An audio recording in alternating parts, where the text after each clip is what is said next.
بسم اللہ الرحمن الرحیم۔ السلام علیکم پیارے دوستوں، آج کی ویڈیو میں آپ کو بتاؤں گا کہ ایک بستی میں ایک گناہ گار شخص فوت ہو گیا، لیکن اللہ تعالیٰ کی ذات نے حضرت موسیٰ کلیم علیہ السلام سے کہا کہ فلاں بستی میں چلے جاؤ، ایک اللہ کا نیک بندہ فوت ہو گیا ہے، آپ جائیں، اسے نہلائیں، کفن بھی دیں اور اس کی نماز جنازہ بھی پڑھائیں۔ تو جب حضرت موسیٰ کلیم علیہ السلام اس بستی کے اندر داخل ہوئے تو لوگوں سے پوچھا کہ یہاں کوئی اللہ کا نیک بندہ فوت ہوا ہے؟ تو بستی والوں نے کہا۔ جب یہ بات سنی تو حضرت موسیٰ کلیم علیہ السلام سے کہنے لگے کہ جس شخص کے بارے میں آپ کہہ رہے ہیں کہ ایک اللہ کا نیک بندہ فوت ہو گیا ہے، تو لوگوں نے کہا کہ ہم نے اسے ساری زندگی میں کبھی بھی نہیں دیکھا کہ اس نے کوئی اچھا کام کیا ہو، اس شخص نے کوئی نیک کام نہیں کیا، تو وہ بہت بڑا گناہ گار شخص ہے۔ جب بستی والوں کی یہ باتیں سنی تو حضرت موسیٰ کلیم علیہ السلام نے بارگاہ خداوندی میں کہا کہ یا اللہ عز و جل، کہ اس بستی کے اندر تو کوئی بھی اس کی نیک ہونے کی گواہی نہیں دے رہا۔ تو اللہ تعالیٰ کی ذات نے حضرت موسیٰ کلیم علیہ السلام سے کہا کہ اے میرے کلیم، مجھے پتہ ہے کہ یہ بندہ گناہ گار شخص تھا، لیکن مجھے اس شخص کی صرف ایک بات پسند آئی، جس کی وجہ سے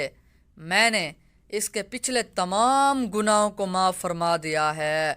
اور اس کی بخشش مغفرت بھی فرما دی ہے، اور یہاں تک نہیں بلکہ اے میرے کلیم، اس بندے کی جنازے میں جو لوگ شریک ہوئے ہیں، اللہ تعالیٰ کی ذات ان لوگوں کی بھی بخشش و مغفرت فرما دیں گے۔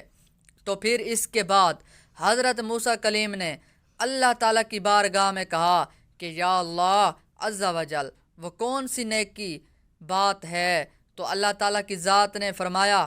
کہ اے میرے کلیم، جب یہ شخص صبح کو اٹھتا تھا تو یہ آسمان کی طرف دیکھ کر کہتا کہ یا اللہ عز و جل، تو جانتا ہے کہ میں گناہ گار ہوں، میں سیاہ کار ہوں، لیکن ہاں میرے دل کے اندر یہ بات موجود ہے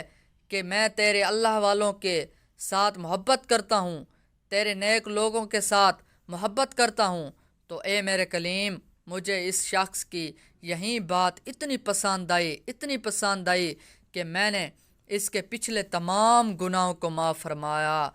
اس کے بخشش و مغفرت فرما دی۔ تو پیارے دوستوں، نیک لوگوں کی صحبت اختیار کرو اور زندگی کے اندر کوئی بھی نیکی کو مت چھوڑیں۔ ہم کبھی کبھار سوچتے ہیں کہ یہ چھوٹی نیکی ہے، اسے نہیں کرتے، لیکن اللہ تعالیٰ کی رضا کبھی کبھار اس چھوٹی نیکی کے اندر ہوتی ہے، اور اللہ تعالیٰ کی ذات اس چھوٹی سی نیکی کی وجہ سے انسان کے بہت سے گناہوں پر پردہ ڈال کر اللہ تعالیٰ کی ذات انسان کی بخشش و مغفرت فرما دیتے ہیں۔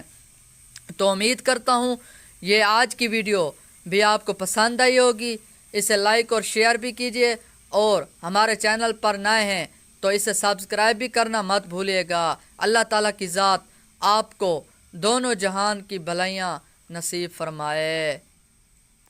آمین ثم آمین۔